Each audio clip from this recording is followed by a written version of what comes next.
puede saber, en un fin de semana, y la jactancia sobre ese número además. Y bueno, y la situación presupuestaria de las universidades, algunas actitudes. Bueno, Luis nos va a ayudar a analizar todo esto desde Buenos Aires, que es donde ahora se encuentra. ¿Cómo está, Luis? ¿Cómo anda? Muy buenas tardes. Alicia Rivas, Miguel Riquelme los saluda. ¿Cómo están ustedes? Bien. Bueno, comencemos por el principio, digamos. Hoy es una jornada de protesta de docentes de todos los niveles en todo el país.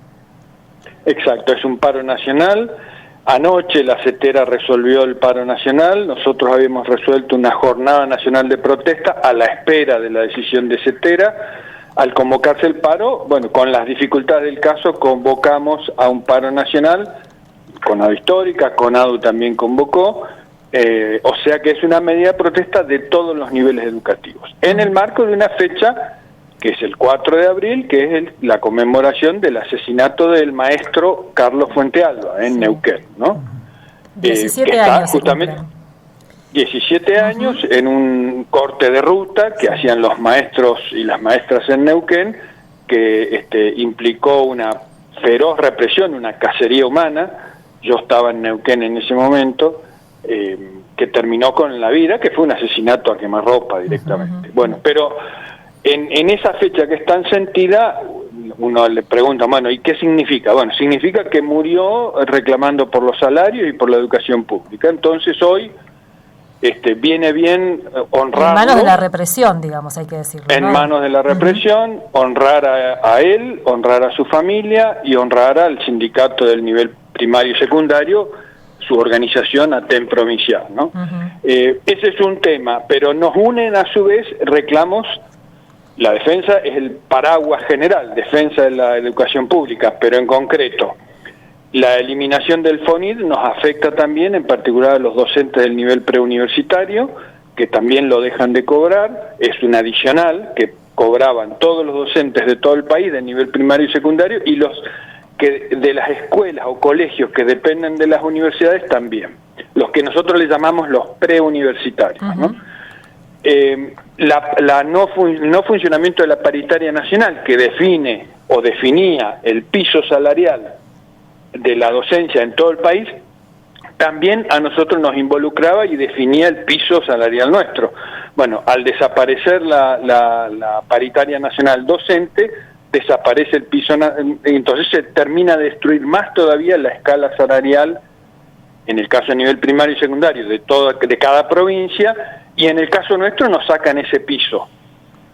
Así que esas cuestiones, la defensa del sistema jubilatorio del 82% móvil, son puntos que nos unifican, pero en un contexto de una situación muy, muy grave. Creo que ustedes, alcancé a escuchar, lo estaban describiendo, ¿no? Una perversión parece que hubiera en despedir gente, en destruir el Estado, no racionalizarlo, no hacerlo más eficiente, sino destruirlo, en beneficio de grupos económicos muy reducidos, ¿no? Porque eso que se vendió, y esto es importante tratar de comunicarlo, eso que se vendió de que no hay plata y que todos son subsidios, y se pone a los que cobran un subsidio de su ocupación como los enemigos de la patria, que es una barbaridad. Bueno, un economista hace poco decía, miren, el subsidio que recibe Mercado Libre de este hombre Galvín equivale al presupuesto de todas las universidades nacionales de varios años. Tal cual. Entonces, no es que no hay plata, evidentemente hay una hipocresía muy grande, y la plata se va por agujeros mucho más grandes que algún empleado que rinde poco en el trabajo, ¿no? Subsidios a eso, subsidio lo de la familia Caputo en Tierra del Fuego, ni hablar del pago de la deuda externa, que es usuraria. Bueno, esos son los grandes agujeros del gasto público, si queremos. Eso es importante empezar a decirlo, aclararlo, debatirlo, porque bueno, hay un debate político muy grande en el país y en el conjunto de nuestro pueblo. Y hay un ataque generalizado a derechos básicos, ¿no? Uno piensa van por organismos como ANSES, en una provincia como la nuestra, la agricultura familiar, que ha sido sustancial para trabajar también con hijos e hijas de pequeños productores y que puedan llegar a la universidad. Bueno, la verdad es como un ataque generalizado en todo sentido, y en ese contexto lo difícil que es discutir salario, digamos, ¿no?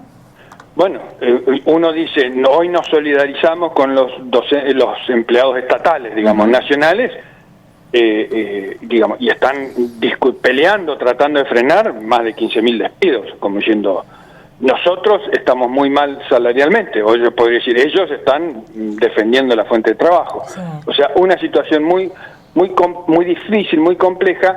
Es como que vienen por la revancha, sería así. ¿Por qué? Porque con la dictadura militar, que era para voltear chimeneas, hicieron mucho daño, pero no pudieron estabilizarse y el pueblo argentino no lo pudieron domar.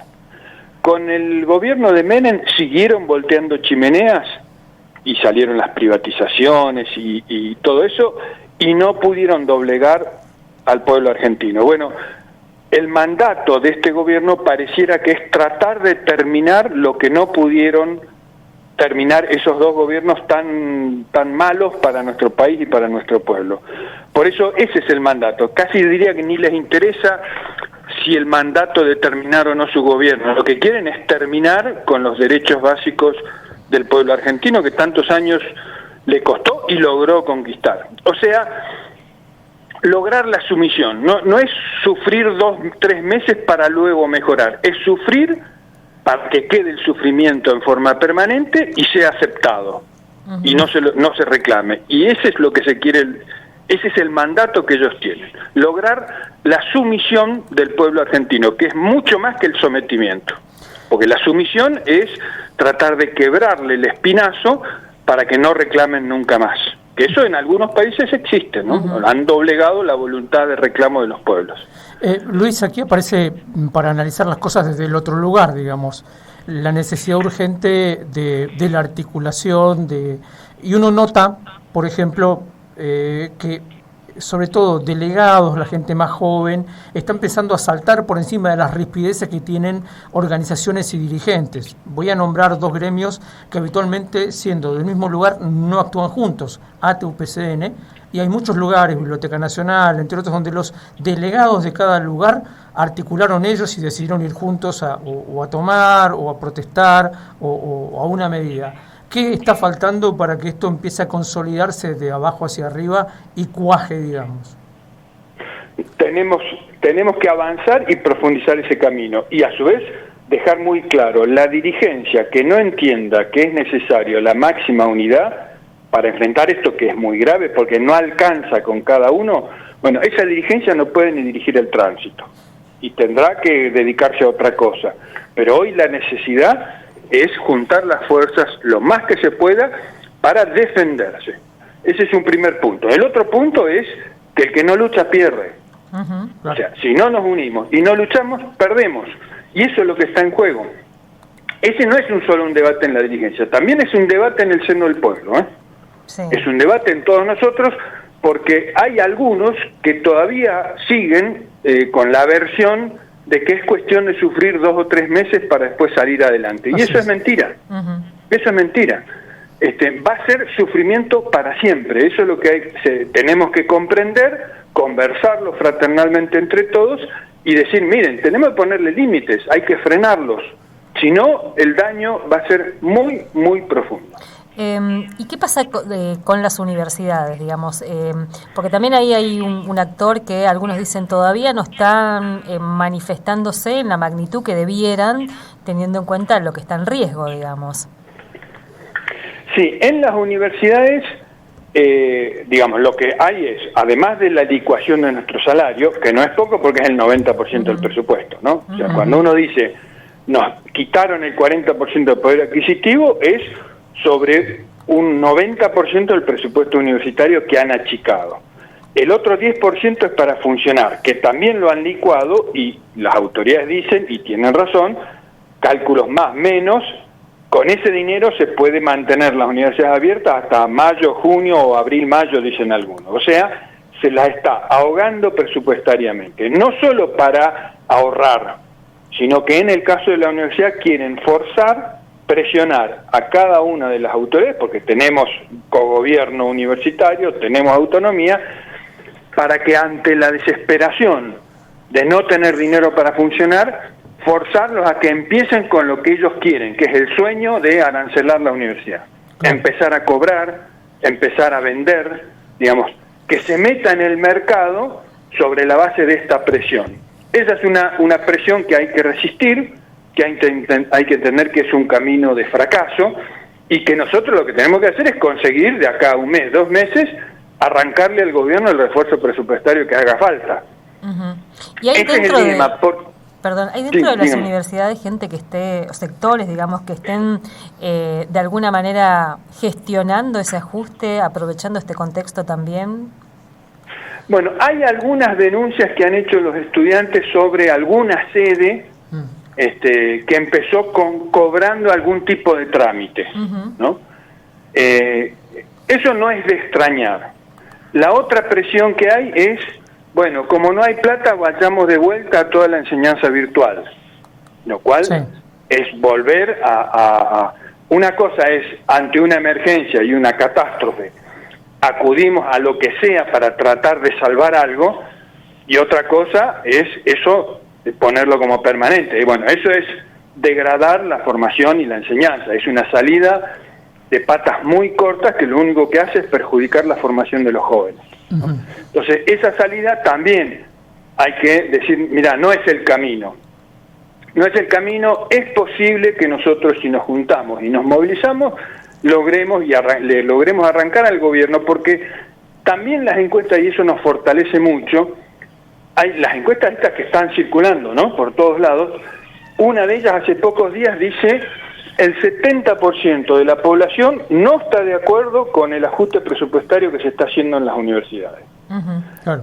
Y a su vez que las universidades es el sector de la administración pública, si se quiere, más prestigiado, ¿no?, o menos cuestionado.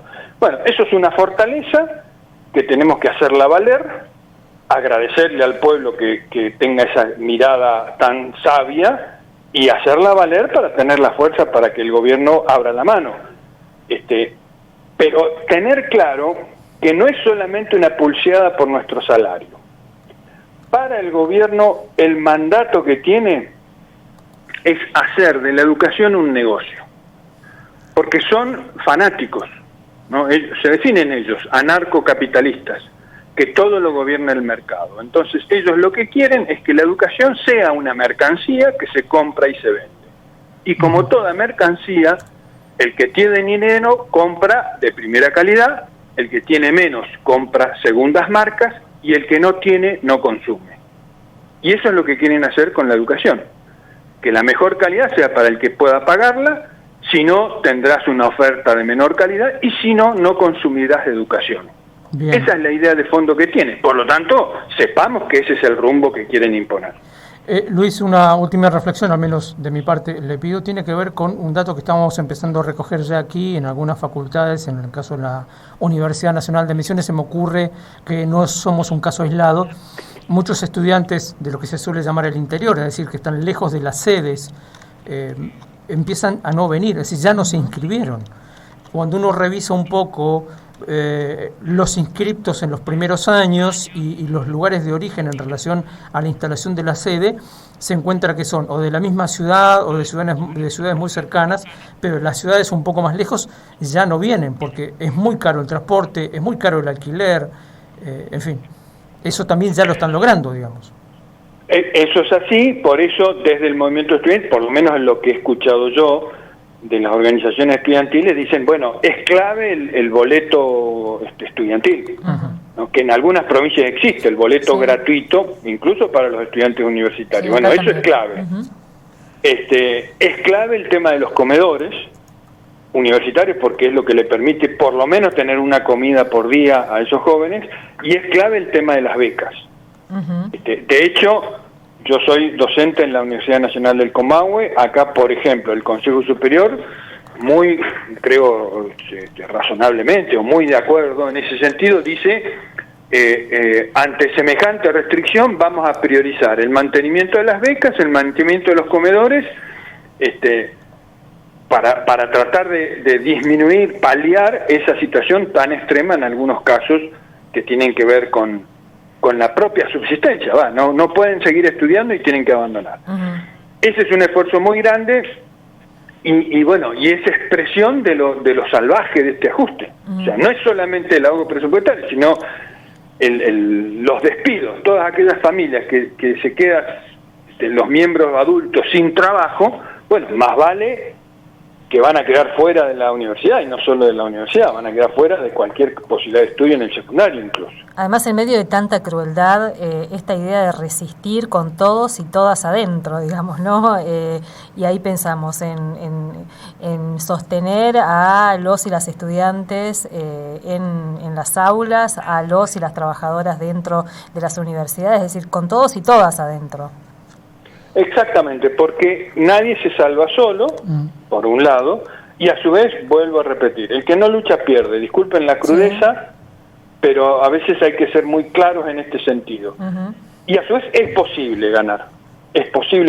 Entonces, lo que pasa es que tenemos que dar ese paso. Sí. Se han dado avances muy importantes, la medida de hoy es importante, el 14, el de este mes que hicimos ese paro, todos, docentes, no docentes, dentro de la universidad.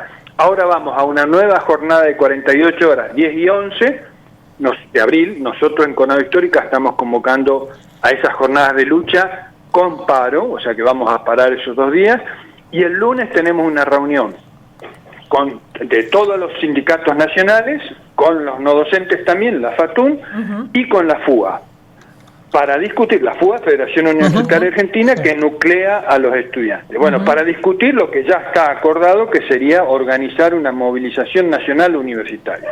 Tenemos que ir arrimando a ver cuál es la fecha más adecuada. Se habla de la semana del 22 de abril, ¿no? Está el reclamo también a la CGT y a las centrales sindicales de la necesidad de un paro nacional de todo el conjunto. Sí. Bueno, eso está en curso. También CETERA dice que estaría trabajando una marcha nacional educativa. Bueno, tenemos que tratar de coordinar, pero lo que muestra la otra cara, ante una ofensiva tan grande, tan perversa, de tanto daño que está haciendo el gobierno de Milei, bueno, lo que está despertando es la rebeldía, el reclamo y la coordinación de todos los sectores. Eso es lo que tenemos que ponerle mucho esfuerzo, mucha paciencia y mucha sabiduría. Luis, bueno, muchísimas gracias por atendernos y obviamente que vamos a volver a molestarlo por estos temas porque esto como que está comenzando y armándose, ¿no? Exactamente, y esto es semana a semana. Así es. Semana a semana. Es más, yo podría decirles, miren, no es descartable que vayamos a una crisis política en el corto tiempo, en el mediano plazo, en la Argentina, por cómo están planteadas las cosas.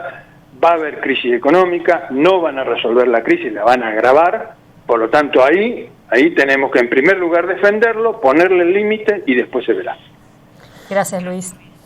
No, por favor, gracias a ustedes. Hasta luego. Luis Tiscornia, secretario gremial de la Conado Histórica, charlando con nosotros, fue secretario general del mismo gremio, de la misma confederación, en realidad. Es la confederación que reúne el mayor número de asociaciones de base de gremios universitarios docentes de todo el país. Hoy, en una medida de fuerza que fue decidida a última hora de la noche, porque estaba un poco de la mano de lo que decidiera CETERA. CETERA anunció ayer este paro y bueno, sobre el pucho, digamos, también esta movilización que se había planteado se convirtió ya en paro. Miguel, sumamos para cerrar este bloque un fragmentito de un audio, porque hoy hubo una movilización en Buenos Aires, confluyeron docentes, jubilados y jubiladas, y otra vez la provocación y la represión de parte de